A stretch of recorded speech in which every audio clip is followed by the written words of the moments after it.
बहुत है। हाँ है।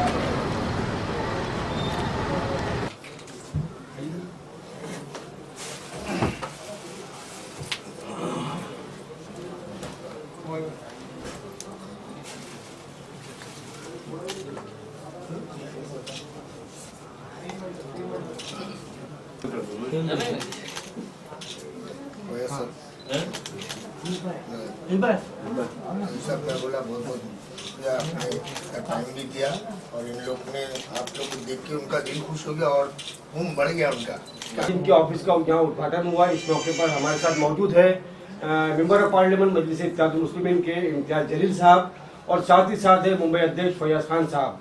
फवाद मेमन साहब भी बाजू में बैठे हुए उनके।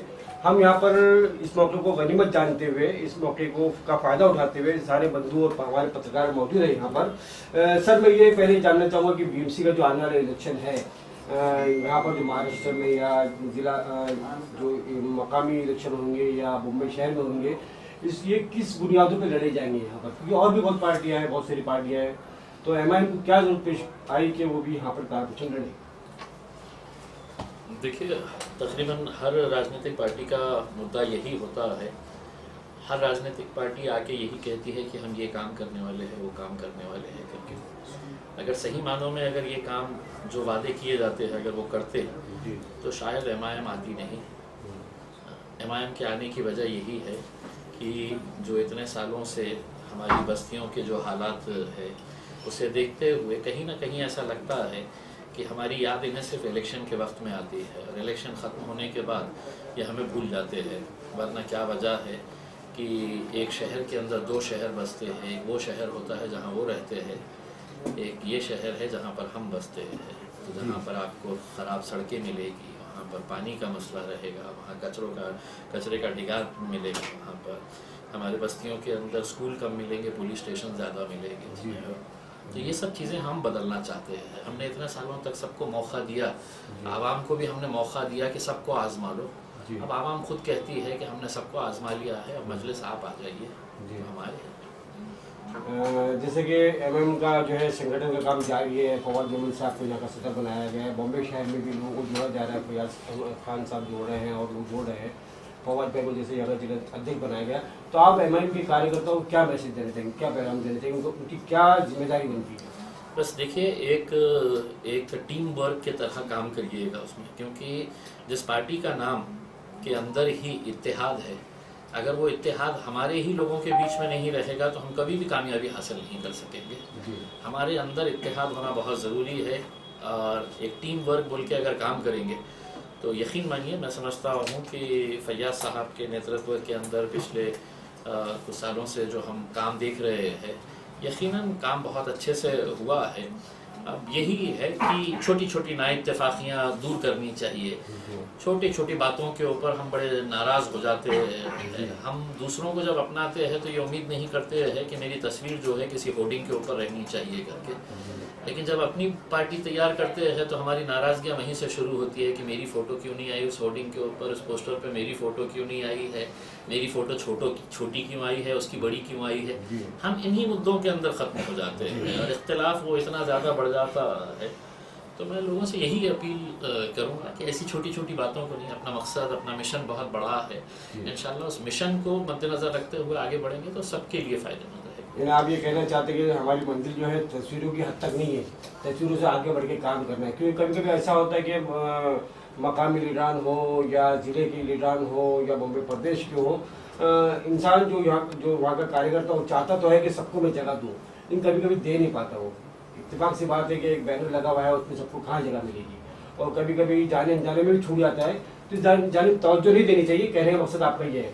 मैं सर आता हूँ अब उस सवाल की तरफ कि जहाँ पर आप महाराष्ट्र में नुमाइंदगी कर रहे थे, और महाराष्ट्र के अंदर जो है वक्फ बोर्ड का जो है बहुत बड़ा मसला है। औकाफ की ज़मीनें आज भी हमारे बहुत सारे लीडर, बहुत सारे मिनिस्टर जो है औकाफ की जिम्मेदारी पे आए, चाहे वो नसीम खान साहब हो, चाहे इस वक्त जो है नवाब मलिक हो, लेकिन हम ये देखते हैं कि वो औकाफ के सारे मुद्दे और मसाइल वहीं के वहीं दू के तू हैं।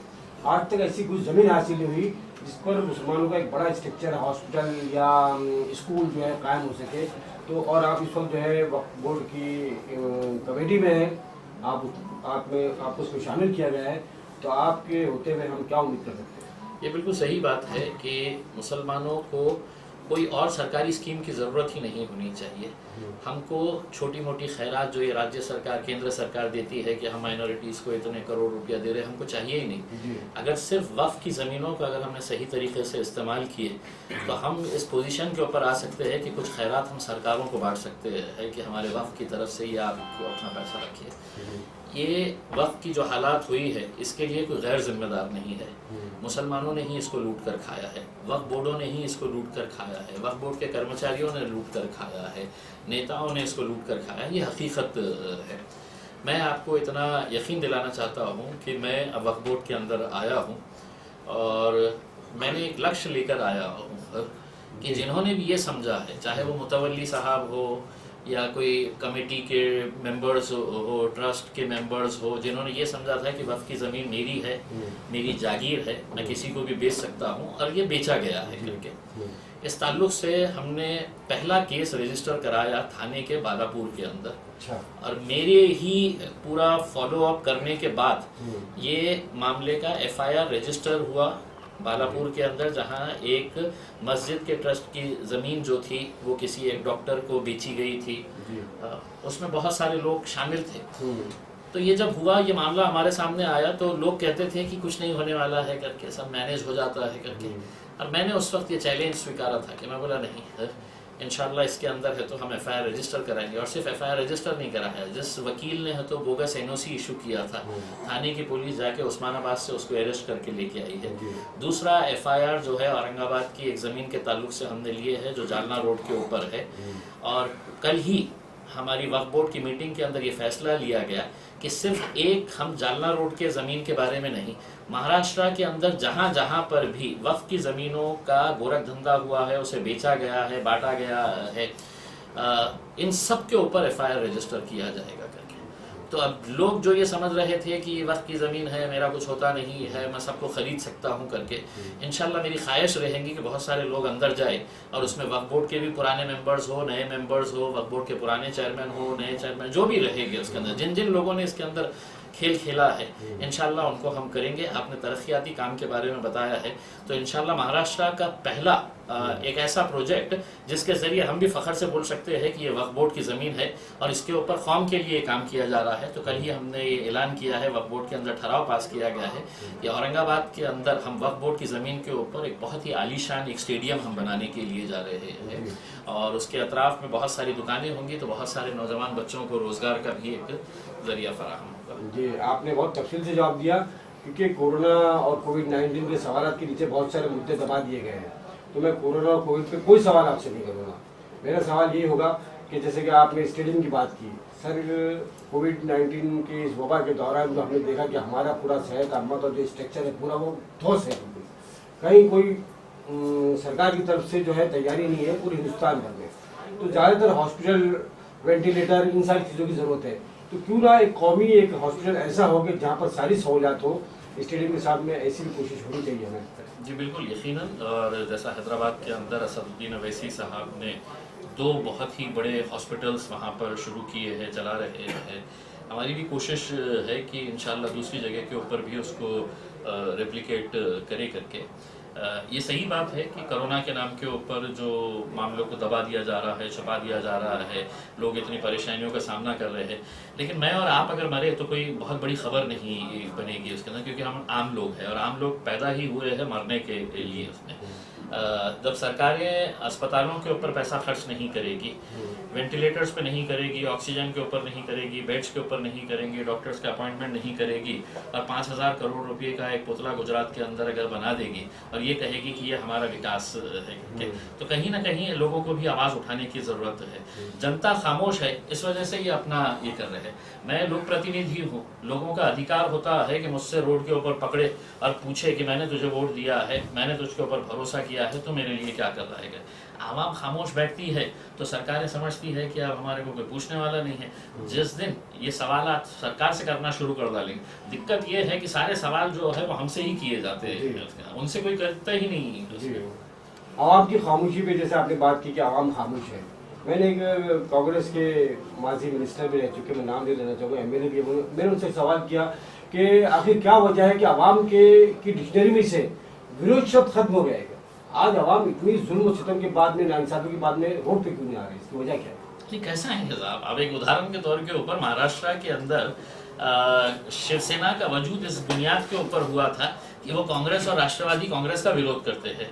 कांग्रेस ने, राष्ट्रवादी ने अपनी पूरी जिंदगी गुजार दी बीजेपी और शिवसेना को गालियां देने के लिए उसके अंदर, लेकिन जब सत्ता की लालच, कुर्सी दिखी तो तीनों एक साथ मिलकर आ गए हैं एक ही उसके ऊपर। तो विरोध कैसा होगा उसमें? देखिए, सबको अपना अपना जेब भरना है, अपना अपना पेट भरने का है उसके अंदर। हमको कुर्सी चाहिए, आइडियोलॉजी है वो सब खत्म हो चुकी है। अब राजनीति के अंदर कोई आइडियोलॉजी है वो रही नहीं। तो हालात ये कि शिवसेना और बीजेपी भी दोबारा मिलने के दर पे है। कुछ भी हो सकता है, कुछ भी हो सकता है। हम आपको इतना यकीन दिला देते हैं, ये आपस में कितने भी मिल जाए उसके अंदर, मजलिस अकेले इंशाल्लाह इनके साथ मजबूती के साथ खड़े रहेंगे, इनसे डटकर मुकाबला करने के लिए। और ये कमजोरों की निशानी होती है साहब, किसी का सहारा चाहिए। कांग्रेस बोलती है हमको राष्ट्रवादी के साथ लड़ना है, बोलती है हम सेना के साथ जाना चाहते हैं। हमने कभी किसी का सहारा नहीं लिया है। इंशाल्लाह अल्हम्दुलिल्लाह हम पहले भी अकेले थे और आगे भी कितनी भी मुश्किलें आ जाए उसके अंदर हम डट के इन लोगों का मुकाबला करेंगे। सर, सवाल तो बहुत सारे हैं, वक्त कम है, और लेकिन आखिरी एक सवाल, क्योंकि कल आप लोग की प्रेस कॉन्फ्रेंस भी है ऑल इंडिया मजलिस इत्तेहाद मुस्लिमीन के ऑफिस में, वहाँ बहुत सारे सवाल आएंगे। मेरा आखिरी सवाल, यूपी के अंदर जैसे ऑल इंडिया मजलिस इत्तेहाद मुस्लिमीन ने अपने उम्मीदवार उतारने की कोशिश की है, आप कहते हैं कि मजलिस अकेले लड़ेगी। यूपी में पहले ही बहुत सारी पार्टियां हैं, अगर सब अकेले अकेले लड़ेंगे और इस तरह से सेकुलर वोटों का फिर वही हम बात आती है कि बंटवारा हो जाएगा, जिसका फायदा किसको पहुंचेगा? आप मुझे थोड़ा सा सेक्युलरिज्म का डेफिनेशन समझाइए ना। मतलब मैं एक सवाल, अगर आपकी इजाजत हो तो मैं आपसे पूछना चाहता हूँ कि सेक्युलर मतलब क्या है? नहीं, यकीनन माशाल्लाह आप पत्रकार रह चुके हैं, आप सवाल कर सकते हैं। यही एक शब्द है जिसने तो मुसलमानों का आज इतने पीछे लाके जो छोड़ा है, यही एक शब्द है कि इलेक्शन के वक्त में हमारी महफिलें सजाई जाएगी, हमको सेक्युलरिज्म के नाम के ऊपर वोट बंटवारा मत करो, वोट का तकसीम मत होने दो, हम सेक्युलर पार्टी है करके। कोई नहीं है साहब, सबके कपड़े उतार कर देखो तो खाकी नजर आएगा उसके। सर, मैं सियासी पार्टी की बात नहीं कर रहा हूँ, आज भी मुल्क के 70% आवाम जो है वो अमन पसंद है, जिसको हम सेकुलर कह सकते हैं। लेकिन वो 70% जो वोट जो है वो मुख्तलिफ खानों में बढ़ जाते हैं, ये तो मुट्ठी भर जो है सत्ता पे काबिज हो जाते हैं। इसके लिए कोई रणनीति बनाई जाएगी? नहीं, देखिए, मतलब हमारे से ज्यादा सेक्युलर कोई हो ही नहीं सकता है साहब। इस मुल्क के अंदर मुसलमानों से ज्यादा सेक्युलर कोई हो ही नहीं सकता है। अगर हम कट्टर होते तो 70 सालों से हम अपनी पार्टियां चलाते, हम अपने नुमाइंदों को चुनकर लेके आते, लड़ते उनके लिए, उन्हीं को वोट देते। लेकिन ये जितने भी लोकसभा में, विधानसभा के अंदर जाके बैठे रहते हैं, ये हमारे वोट की बुनियाद के ऊपर जाते हैं। हम लोग सेक्युलरिज्म को फॉलो करते हैं उसके अंदर। बताइए ना मुझे, ये कौन सा सेक्युलरिज्म है कि भारतीय जनता पार्टी एक भी टिकट किसी को नहीं देती है? बताइए मुझे, शरद पवार साहब की ये जिम्मेदारी नहीं है कि एक मुसलमान को टिकट दे पूरे महाराष्ट्र के अंदर से? ये राजनीतिक पार्टियों को तो शर्म आनी चाहिए, चाहे वो कांग्रेस हो, राष्ट्रवादी कांग्रेस हो, कि आप एक टिकट नहीं दे सकते हैं, एक को जिता के नहीं लेके आ सकते हैं करके। 48 सीटें हैं महाराष्ट्र के अंदर, सिर्फ एक ही मुसलमान क्यों चुनकर आता है इम्तियाज जलील की शक्ल के अंदर औरंगाबाद से? क्या हमारे से वोटर लेने का आपने ठेका लेके रखे हुए हैं? आपकी जागीर है ये? इनकी सेकुलरिज्म की निशानी तो सर ये है कि यूपी में जिस